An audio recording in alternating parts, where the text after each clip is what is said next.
Ola, que tal, como están? Abrimos un día máis o faladoiro pendentes da reforma electoral que quere aprobar o PP, que deixará o Parlamento galego con 14 deputados menos. Din os populares que están dispostos a negociar e lle piden aos socialistas que presenten a súa propia proposta, pero din dende o PSOE que Feijóo non quere o consenso, senón tapar a inoperancia do seu goberno. Entre mentres, parece que os que sí están a falar son os grupos da oposición na busca desa fronte común que pide o BNG. Está a cuestión da reforma electoral, está a crise do PSDG en Ourense, cun goberno en minoría e con dúas faccións claramente establecidas. Veremos como quedan as cousas e se arranchan despois de que a dirección do partido exixira respecto ao alcalde e lles exixira aos concelleiros que cumpran as súas obrigas como edís e tamén como afiliados. Bueno, todo isto mentres continúa a visita do presidente Rajoy aos Estados Unidos. Tocáballe hoxe defender ante os investidores norteamericanos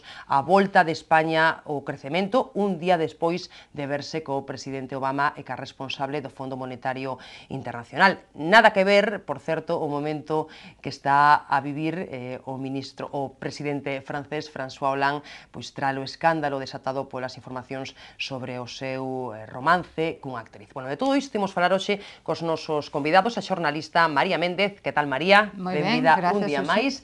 O exdeputado do Partido Socialista Xavier Carro. Que tal, Xavier? Hola, que tal? Benvido. E o profesor da Universidade de Santiago, Xesús Veiga. Hola, Suso. Benvido tamén. Moitas gracias. Bueno, pois deixamos a Hollande pro final, aínda que non estaría mal comezar con algo diferente na tertulia, pero, bueno, toca empezar, por suposto, polo máis próximo, falando desa reforma electoral que se vai aprobar en Galicia. Parece que sí, e da que tanto temos falado nesta mesa. Xa se ten dito, pois, prácticamente de todo. Bueno, o PP insiste nos seus argumentos para aprobar ese recorte de escanos, cumpre o establecido no Estatuto, supón un aforro pois a ter en conta, estaba no seu programa electoral e sería algo que apoiarían os cidadáns, e a oposición pois defende tamén os argumentos que xa ten esgrimido, un recorte de democracia, pois non é algo necesario aos ollos da sociedade. O PP busca vantaxe electoral e pois se podería forrar pois de outras moitas maneiras. Bueno, así están as cousas e parece que ninguén vai mudar de posición a estas alturas, non? O PP ten a súa proposta rexistrada, o BNG xa presentou tamén a súa. Deberían facer o mesmo AG e PSOE? María, por exemplo, na túa opinión? Bueno, o que pasa que aínda estou por saber cal é a proposta que fai o Partido Socialista, que a verdade é que non a coñezco. Di que quere plantexar unha reforma, que non está de acordo co plantexamento do anteproxecto que presenta o partido no goberno, pero non temos máis contido que ese, que o que si hai que falar e que negociar. Eu dame a impresión de que neste sentido xa houbo modificacións que a primeiro proxecto, despois de que houvese críticas con respecto ao suposto atentado contra a proporcionalidade, ese entrecomillado que dixeron atentado contra a democracia por reducir o número de diputados, que non despois demostrouse que non é tal, porque despois supoño que todos sacaron a calculadora e díronse conta que no tempo o que se demostrou é que o partido no goberno é o que realmente vai a perder máis escanos. Por tanto, con esos dous argumentos xa resoltos, parece que non quedan máis que o feito de facer unha oposición que, bueno, que é lexítimo, que digan que non, pero que non digan que hai falla de diálogo cando realmente non hai unha proposta sobre a que dialogar. Hai outra proposta que logo a mellor falamos, que é a do Bloque Nacionalista, que evidentemente eu entendo que ten moito interés en abrir o arco parlamentario a todas as forzas, que, bueno, é unha proposta interesante. O que pasa que dáse a casualidade que o que goberna agora é o PP, o que levou no seu cartel electoral unha proposta que é a que ten de defender. Eu supoño que cando o Bloque Nacionalista teña opción de gobernar este país terá a súa própria proposta, e entón vamos a ver tamén se realmente está interesado en abrir ese arco parlamentario e facer ese parlamento tan fragmentado como é agora ca proposta que fai de unha representación de acordo a cada votante, non? Entón, pareceme que o que ten que facer o PP en estes momentos será levar adiante a súa proposta, que dúbida cae, que se fora con consenso moito mellor, pero se non hai, está claro que é unha promesa electoral, e depois de tanto falar de que incumplen todas, polo menos, a ver se esta, cando se cumple, encima son tamén criticados. A ver, Xavier e Suso, supoño que non concordades. Bueno, eu creo que é mala política facer unha proposta pensando no resultado desa proposta, non? O sea, iso de ir inmediatamente a coller as tablas das últimas eleccións e ver como quedamos... Fixeron todos, seguramente. Pareceme que fixeron todos. Creo que é unha mala práctica, non? Eu creo que primeiro habría que plantear, e me parece que na proposta do PP non está claro isto, desde o meu punto de vista, polo menos eu non teño claro, plantear cales son os obxectivos, que se quere conseguir, non? Bueno, pois a argumentación é que se quere aforrar. Bueno, pois está ben, pero a administración pública galega son moitas máis cousas que eso e, polo tanto, incluso dentro do propio Parlamento se pode aforrar de outra forma sin reducir o número de diputados e, polo tanto, bueno, pois non parece un argumento así de moito peso, non? Se o que se quere é modificar a estructura ou a relación de maiorías e minorías na política galega, pois claro, iso é complicado. Outra cousa é que efectivamente se fale dunha reforma electoral pensando, pois, por exemplo, en mellorar a representatividade, non?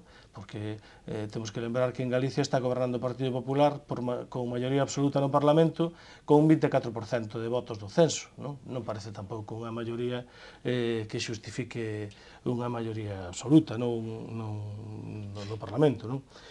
Tamén se pode facer unha reforma pensando na cercanía, o sea, que os diputados teñan maior cercanía cos cidadáns, non?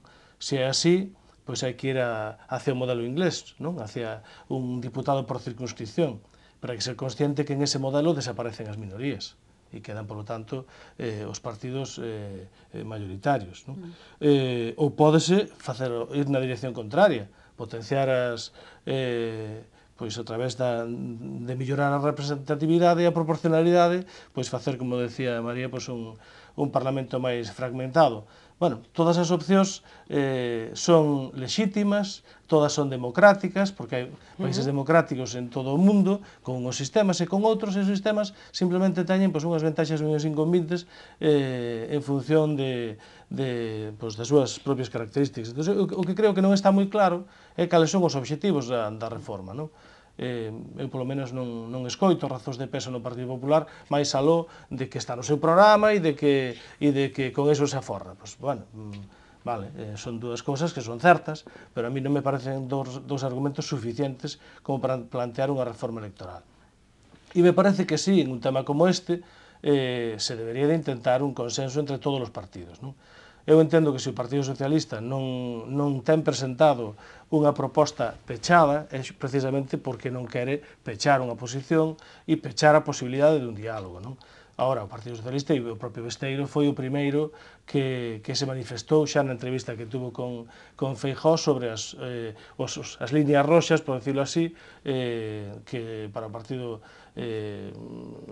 son evidentes, non? Por lo tanto, non creo que en ese sentido se lle poida exixir nada máis que o que se está facendo, que é ter unha posición aberta para dialogar. Se o Partido Popular está disposto a dialogar, calquera proposta vale, porque no traballo parlamentario... Pero habrá que traballar sobre unha proposta, non habrá que sentar e decir, vamos a fabricar unha proposta. Pero pódese traballar sobre a do PP, non pasa nada, o sea, no traballo parlamentario hai unha cousa que se chama emendas, e polo tanto... O que xa se dixo de partida que non se está de acordo, entón habrá que preparar unha contraproposta, non? Decir, nos sentamos, non estamos de acordo, pero... Será no trámite parlamentario onde se presenten as emendas correspondentes, non? Sea unha emenda a totalidade ou sean emendas parciais, non? Polo tanto, non parece que que naide teña que esperar porque exista unha posición pechada. En todo caso, creo que... O que pasa, o problema é que non hai unha posición, Xavier. Eu creo que eu coido realmente o que hai non é unha posición clara sobre o tema. O que non hai é, por parte do PP, unhas razóns claras. Quizás hai unhas razóns ocultas que non se explican, non? Bueno, a posición clara ten o BNG diante deste asunto, non? E así nos lo explicaban estes días Xavier Vence, Francisco Jorquera. Suso, na túa opinión, este asunto como se está a abordar, que se traballe senón sobre a proposta do BNG, non? Que están as antípodas da PD. Creo que hai un problema, non hai un problema, non vai haber un problema de carencia de propostas no tema electoral, porque todas as formacións políticas que hoxe están no Parlamento Galego, ou polo menos a gran maioría, tal vez a última en chegar non o teña abordado aínda porque non ten moito tempo de vida como tal coalición, pero si os membros que a conforman, pois todo o mundo ten feito plantexamento sobre cal cree que debería ser o sistema electoral millor. Ben, entón, as propostas existen, a cuestión de darlles forma concreta, de poñelo nun articulado, ben, problema de trámite. Para min, aquí hai un problema moi relevante, que é o problema de como se chega, como se debe actuar, como se debe facer isto. Cando se trata de abordar o problema dun réxime electoral, estamos falando dunha peza básica nun sistema democrático. Un tipo de sistema electoral ou outro ten consecuencias moi importantes a hora de reflectir ben ou mal, ou regular, justamente a opinión do corpo electoral, entre outras cousas. É un dos elementos que define a calidade do sistema democrático. Por lo tanto, é moi importante que nesas regras de xogo haxa a poder ser consenso. Claro, aquí hai un problema para ese consenso, e é que no Estatuto de Autonomía galego non se exixe unha maioría cualificada para aprobar unha normativa electoral. Abonda con unha maioría absoluta. Agora o Partido Popular ten 41 escanos, tivo 38, entón, claro, está legitimado para facer un cambio. Xa o fixo Fraga, por certo, con 38 escanos, no primeiro dos seus mandatos, fixo un cambio moi relevante no sistema electoral unilateral, porque só o aprobou co apoio do Partido Popular. Foi aquel cambio, por exemplo, obligou a que a partir dese momento, para obter escano nunha circunscripción, había que chegar como mínimo ao 5% dos votos, e antes era o 3%. Iso, por exemplo, provocou un cambio, de facto, provocou un cambio no sistema electoral, favoreceu a concentración, concretamente do voto nacionalista no BNG, en prexuicio de outra organización nacionalista que había naquele momento, que era a Esquerda Galega. Por eso digo que os sistemas electorais teñen consecuencias. Pero digo, cando aquí gobernou o bipartito, Partido Socialista BNG, de 2005-2009, tiñan unha maioría absoluta, por pouco, 38 entre os dous, poideron facer o cambio electoral. E máis, houbo quen os criticou, mesmo no ámbito deses partidos, por non facelo. Daquela, o señor Núñez Feijóo, que estaba na oposición, reclamaba que calquera cambio no sistema electoral debía requerir o consenso. Si él agora se puxera o mismo listón que él reclamou na oposición, si non acorda algo con algún dos grupos da Cámara Parlamentaria, debería declinar, debería, digamos, meter no caixón a proposta, por máis que a teña levado no programa electoral, porque eu creo que o Partido Popular levouna, non teño ninguna dúbida, a proposta no programa electoral, pero fixo unha pequena trampa, se me permite a expresión. En que sentido? En que debía engadir, queremos que se faga este cambio, co apoio de outros grupos políticos. En todo caso, non o aprobaremos unilateralmente, en congruencia co que defendera o Partido Popular anteriormente. Obviamente, eso non o puxo, e agora ese é o gran argumento que o avala. E remato en esta primeira impresión dicindo que o problema de canto custa, de cantos recursos públicos consume o Parlamento galego é un problema que eu comprendo que lle preocupe moito aos cidadáns. Ese é o punto de contacto, digamos, da proposta do Partido Popular ca cidadanía. Estámonos gastando moito. Bueno, como se dixo aquí, podese reducir os gastos de moitas maneiras. E, por certo, hai que decirle tamén á cidadanía que ter un sistema democrático significa gastar cartos, porque a democracia custa. Isto non quere decir que se voten os cartos a papeleira ou que se gasten indebidamente, pero neso, como en todo. Agora, non é o único problema que hoxe temos en riba da mesa a hora de falar da calidade do sistema democrático. Hai máis problemas. A corrupción é un problema e non ten que ver co número de diputados. Poden ser tan corruptos, digamos, 20 que 60.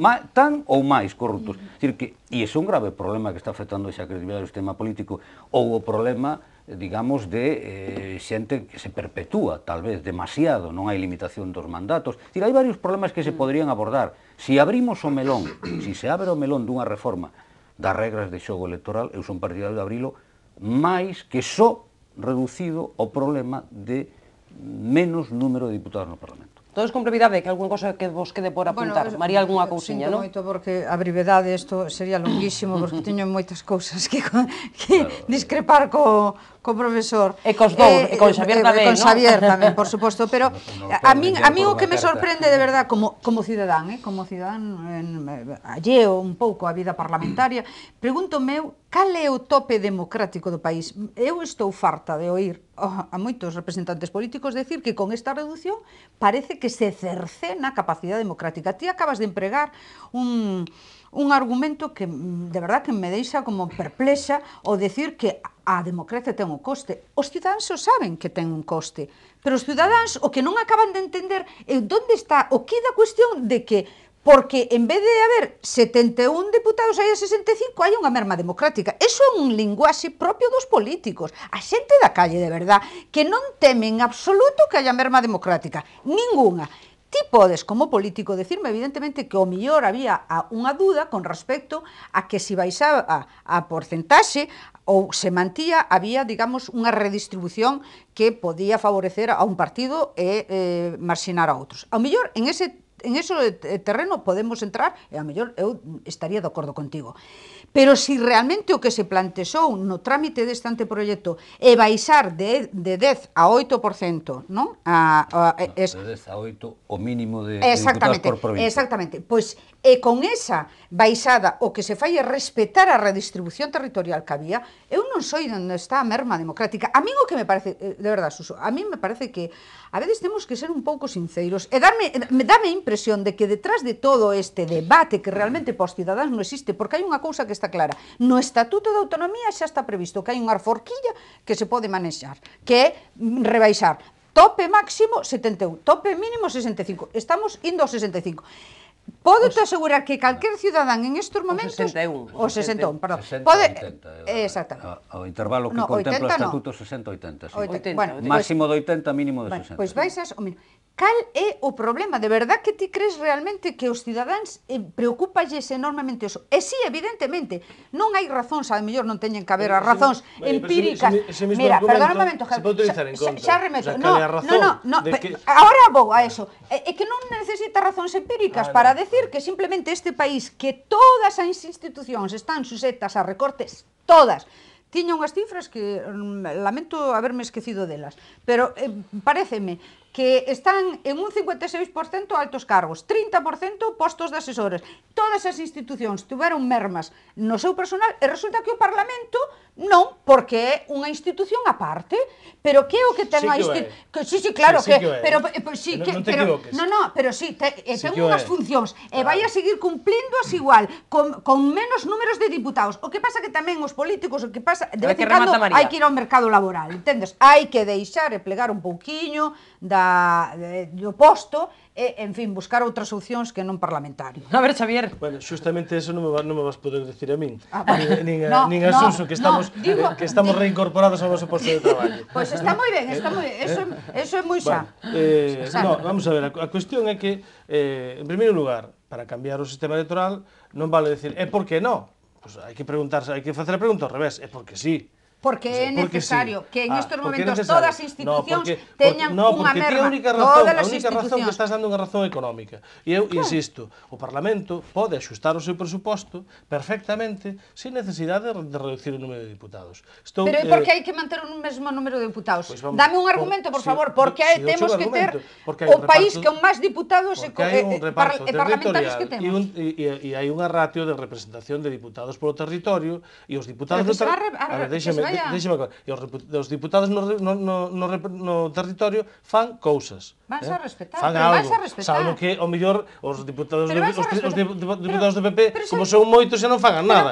Pero a min constame que os diputados fan traballan. Pero cal é a diferencia? Que un diputado representa 7.000, pasa a representar a 7.800. Cale? Ninguna, por favor. Bueno, por favor. Por favor, vamos a ser serios. No, vamos a ser serios. Cal é a diferencia? Que eu me senta representada, o sea, un señor de 7.000 a 7.500. En todo caso, é outra cousa. O que non se pode estar sentados alrededor dunha mesa xogando unha partida de cartas, por poñer un símil, e estar a cada mau, en función de como lle veñan a unhas cartas, estar cambiando as normas de xogo. Iso é de mal gusto, cando menos é de mal gusto e de mal xogador.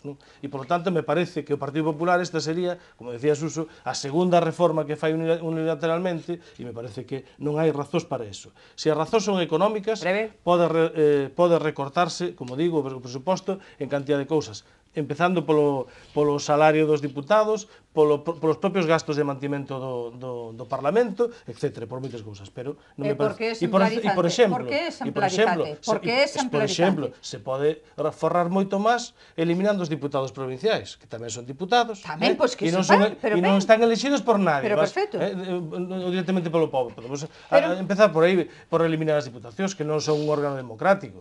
O que pasa é que aí precisamente deche nun punto que eu iba a comentar, porque si a referencia, si a preocupación que hoxe manexa o grupo mayoritario do Partido Popular é para conectar ca xente é que se gaste menos no Parlamento, como expresión de que se debe gastar menos nos órganos de representación político, pois están intactas as diputacións e aí non se lle toca, é un respeto reverencial. No Parlamento si va, pero nas diputacións galegas, además preguntouse especificamente eso, tense preguntado os dirigentes do Partido Popular, no, as diputacións son sagradas. Sí, son sagradas, sí, pero sabes por que son sagradas? Evidentemente non polo papel que ocupan, que son perfectamente prescindíveis, sino son sagradas desde o punto de vista da conservación das dosis de poder, dos intereses de poder que hai hoxe en día nas mesmas. Ben, pero hai unha cuestión, tú dicías, que máis dá 61 que 75 si se cambiou, si se propón cambiar de 10 a 8 mínimo provincial?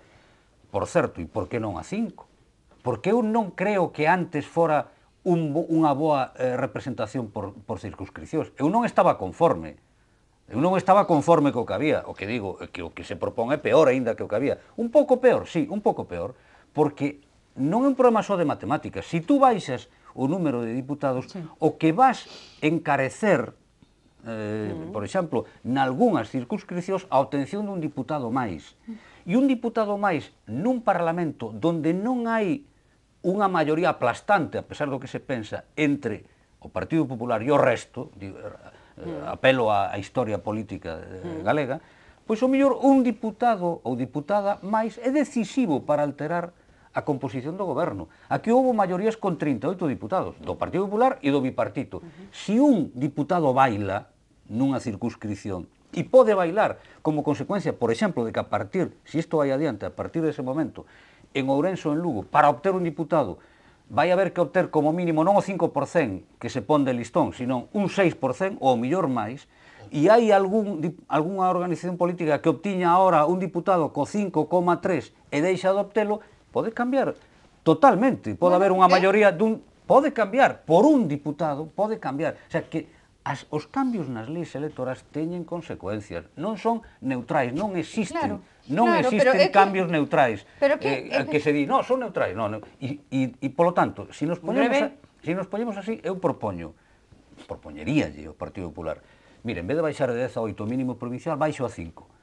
Pero eu xa sei o que vou escoitar, non, de ninguna maneira, por que non? Porque claro, eso perxudica os votantes de Lugo e Ourense, que son os sitios onde, en termos relativos, ten máis peso o Partido Popular. Que se utilizou, tamén lamento non traer as cifras e porcentaxes do que correspondería en estos momentos por cada provincia, si o PP repetira as mesmas resultados coa nova reforma. O que máis perde é o Partido Popular. O que máis en número de diputados. Sí, señor, en número de diputados. Pero garantizaría a maioría absoluta con un porcentaxe de votos moito menor. Bueno, pero escoitame, casi nada. A ver, que temos que conseguir, a ver, que temos. Ahora estamos falando dunha maioría absoluta co 24% do censo. Con un 20% do censo, con a reforma que propón o PP, tamén tería maioría absoluta. E me parece que eso non se pode traducir, decir que iso iguala mellorar a democracia. Pero non digo que mellorar. O que non digo é que non utilizo o argumento, non digo que sea mellorar, o que non me parece. Cando toma unha decisión hai que pensar se un avance mellora algo, se non mellora nada é mellor quedar como está. Pois mira, para mí mellora moito, e para moitos cidadáns o feito de que haya menos diputados. Mira, fíxate, se non podemos prescindir, como principio podemos prescindir, porque mira, en estos momentos temos en todo o territorio nacional o doble de diputados e senadores que en Alemania, por exemplo. Temos países de 2 millóns de habitantes parellos, máis ou menos, a Comunidade Autónoma de Galicia, como Bélxica, Luxemburgo, etcétera, que ten casi un cuarto de representantes políticos. Por Dios, hombre, por favor, si ti crees que temos que ter 80, pois ti eres o que crees ter 80. Pero mira, como eu... O tema de Cesures e Oza dos Ríos non iba a ser o primeiro caso de unha pila de concellos que se iban a sumar e íbamos a forrar a hostia de cartos. Onde está esa... Pero bueno, o que pasa que aí a mellor tamén temos que ir a vía do decreto. Aí xa non é a cuestión de negociar. Aí habrá que hacer outro debate. Bueno, temos que facer pausa, porque comémonos xa moito tempo da tertulia, facemos un pequeno descanso, á volta falamos da situación en Ourense de Obama e de Holanda. Así que temos moito chollo, concienciádevos, brevidade á volta. Pequeno descanso, volvemos de contado.